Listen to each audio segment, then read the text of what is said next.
Hi, I'm Steve Younis. Welcome to the Speeding Bulletin, your Superman news video recapping the events of the week, November 11th to November 17th, 2016. Our top news stories this week included: we have full descriptions for all the episodes in the Invasion crossover on the CW, we mourn the passing of actor Robert Vaughn, and Tom Welling is selling a special Smallville t-shirt to raise funds for sick kids. Let's check out these news stories and more in this week's Speeding Bulletin.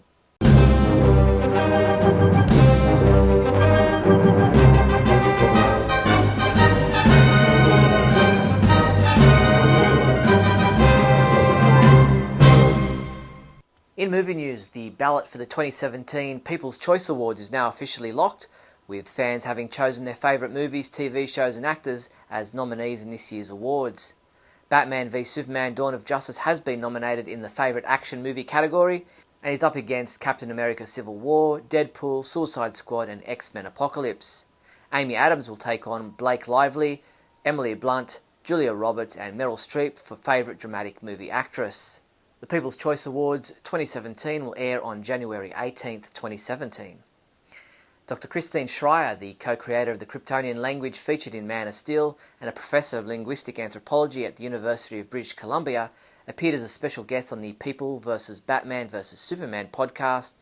Dr. Schreier reveals some of the Easter eggs hidden in the language that have a surprising relationship to Batman v Superman. You can check out the podcast at libsyn.com. Actor Robert Vaughn, best known to Superman fans as Ross Webster in Superman 3, passed away on Friday at the age of 83 following a brief battle with acute leukemia. The beloved American actor, whose career stretched across 6 decades, was best known for his role as Napoleon Solo on the classic NBC series The Man from U.N.C.L.E., which ran for over 100 episodes from 1964 to 1968. On behalf of everyone at the Superman homepage, our condolences to his wife Linda, son Cassidy and daughter Caitlin. At the age of 88, Lynn Stallmaster has just received his first Oscar, an honorary Academy Award from the Film Academy's Board of Governors. The longtime casting director responsible for helping Christopher Reeve become Superman became the first person to receive an Oscar for casting. I treasure the ongoing relationships I've had with so many actors. Jeff Bridges, Bruce Dern, Andy Garcia, Martin Landau, John Travolta, and Christopher Reeve, who I loved as a human being as well as his talent. So many gifted individuals have touched my life. In TV news, at the end of last week's episode of Supergirl, we saw the nefarious Cadmus doctor revealed as being the mother of Lena Luthor. In an interview with EW.com, executive producer Andrew Kreisberg further reveals that Lena's mother goes by the name of Lillian Luthor. He said, "What exactly is her relationship with her daughter and exactly how much Lena is involved with Cadmus makes up part of the excitement factor for the next few episodes." Melissa Benoist told TVLine.com, "Lena and Kara have such an awesome relationship. I love the scenes with Katie McGrath. She's awesome and perfect in that part, but I don't think Kara is ever going to be able to truly know if Lena is being honest or if she shouldn't be suspicious of her." This week's new episode of Supergirl was titled Changing, and our own T.A. Hewitt submitted his review of the episode, giving it a 4 out of 5, saying the progress that Supergirl has made in terms of overall story quality should be commended.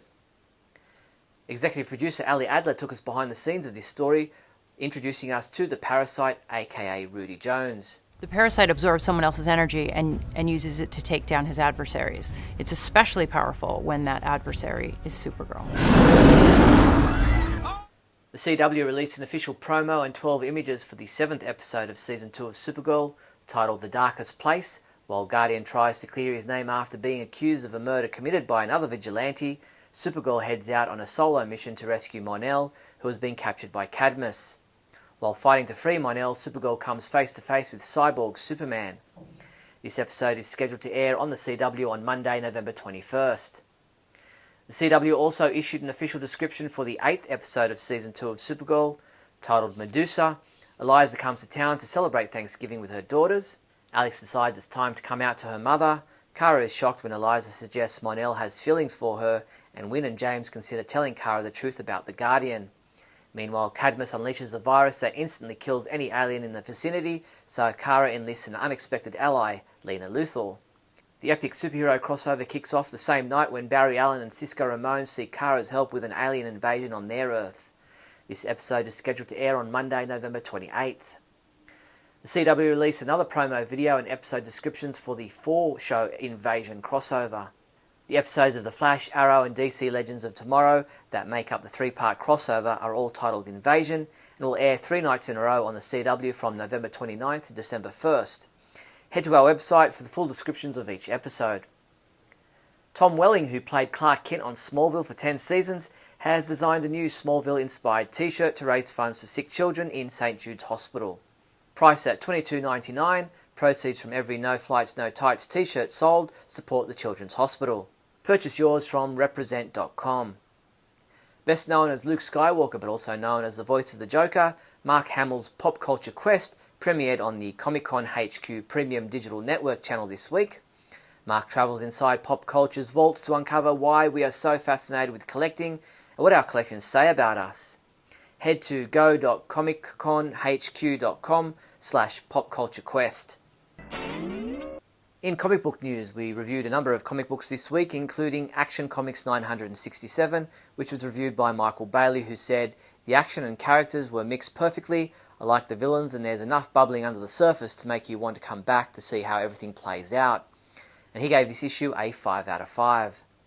T.A. Hewitt reviewed Superwoman number 4, giving it a 3 out of 5, saying, "This issue is a painful reminder of the camaraderie that was shown with the living Lois Lane."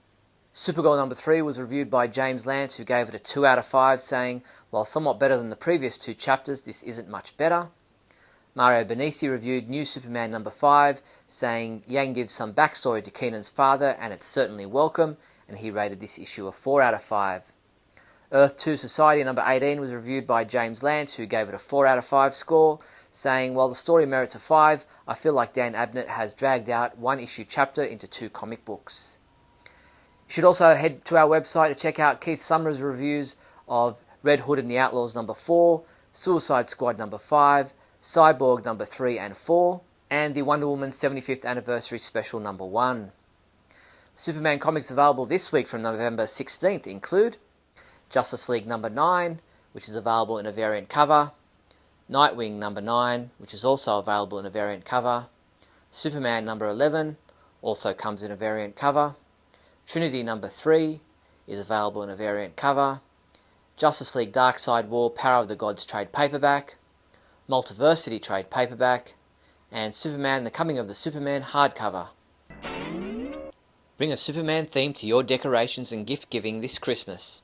Be seen in this Kurt Adler 16-inch Superman Santa hat, yours for $12.53. Or decorate your tree with this Batman v Superman Christmas ornament, available for $20.55. These and other Superman Christmas collectibles are available from your one-stop Superman shop, the Superman Homepage online store at supermanhomepage.com/shop. And in other news, one lucky fan could ride the Coca-Cola London Eye with Henry Cavill, thanks to a new contest supporting the Royal Marines charity. Henry Cavill, via his official Facebook page, announced that he could be taking you on the London Eye.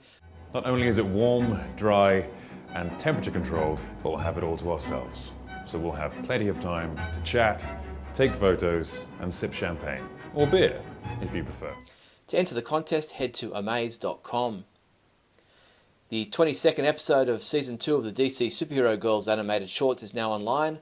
Titled Riddle of the Heart, with her expert detective skills, Batgirl has always been able to solve mysteries in the blink of an eye. Until now. Find out who's behind a series of puzzling new riddles. New episodes debut bi-weekly on the DC Superhero Girls website and their YouTube channel. A quick reminder that voting for the 2016 Shield Awards is still open. Make sure you head to our website to vote on all 15 categories in this year's Superman Awards. You'll see a big banner at the top of our website. That's all the news there was for the week November 11th and November 17th. I'm Steve Younis from supermanhomepage.com. Great Scott! Great Scott! Great Scott!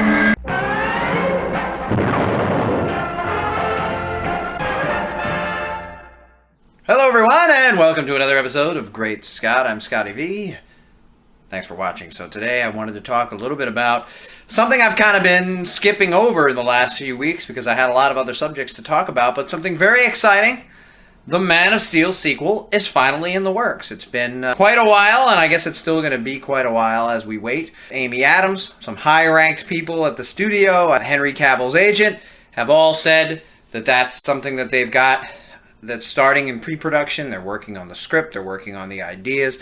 Henry Cavill's on board. Amy Adams is on board. We're going to see the continuation of the Man of Steel story. Now, some would argue that the Man of Steel story actually continued in Batman v Superman, and it did. So the question now is, will we be moving forward after Justice League, after his return from the dead, or will we see some of what happened in the intervening 2 years between Man of Steel and Batman v Superman? Either way, for me, I think could be very interesting. I also wouldn't mind seeing back and forth, seeing some of what happened after the Man of Steel movie, and then some of what happens after Justice League, after his return from the dead, after everything we've already seen and are going to see by the time the new movie gets released. I'm very excited that Man of Steel is in production. Some high-ranking officials at the studio have said that it's a priority for them, that it's going to be one of the films that they've really been looking forward to do. It's very important to them to get Superman back on top where he belongs, to get him right this time. I'm not that much a fan of that terminology, but I do understand that lots of fans have not appreciated the Man of Steel and Batman v Superman version as much as I would like them to, and as much as I'm sure the studio would like them to.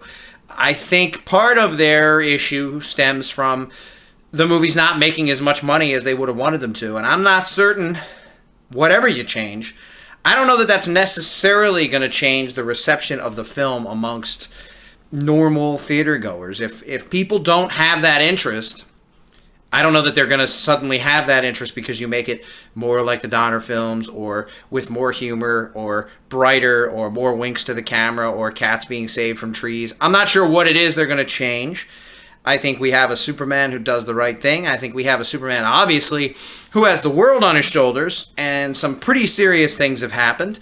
It's been pretty dark, and a lot of people don't like that darkness, and I get that. I don't really like it either. What I mean is, I don't know that it always has to be Superman who is downtrodden, Superman who is melancholy, Superman who is being attacked by everybody. We've seen that in the comics. We've seen it now in the Man of Steel movie. We've seen it in the Batman v Superman movie. So a lot of people would say that we've seen it ad nauseum. We've had enough of Superman being the guy that has to continually prove he's doing the right thing. And to some people, fans that have been watching, they still feel like he hasn't proven it because there's been too much damage, too many terrible things have happened, too many people have died, and he hasn't saved enough people just randomly. I do think that some of that stuff had been cut. We see in the extended version of Batman v Superman that there's a lot more saving that goes on. There's a lot more reason behind the battle that happens. There's a lot more issues happening. People are lying about what's going on, and we see Superman being much more heroic, but a lot of that gets cut in favor of a lot of Batman stuff. So still people haven't gotten the rescues they want. Superman Returns did a lot of that, and people complained that it was just too much of him saving things or stopping things and not him hitting anything.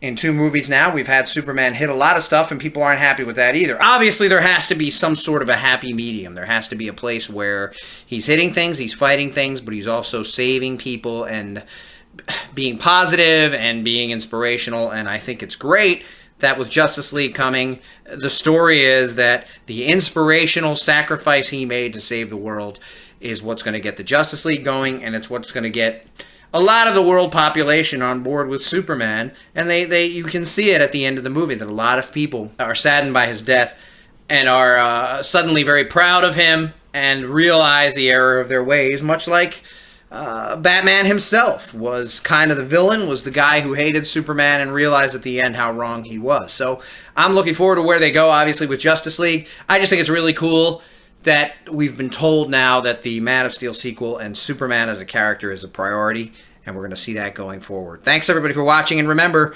always look up in the sky.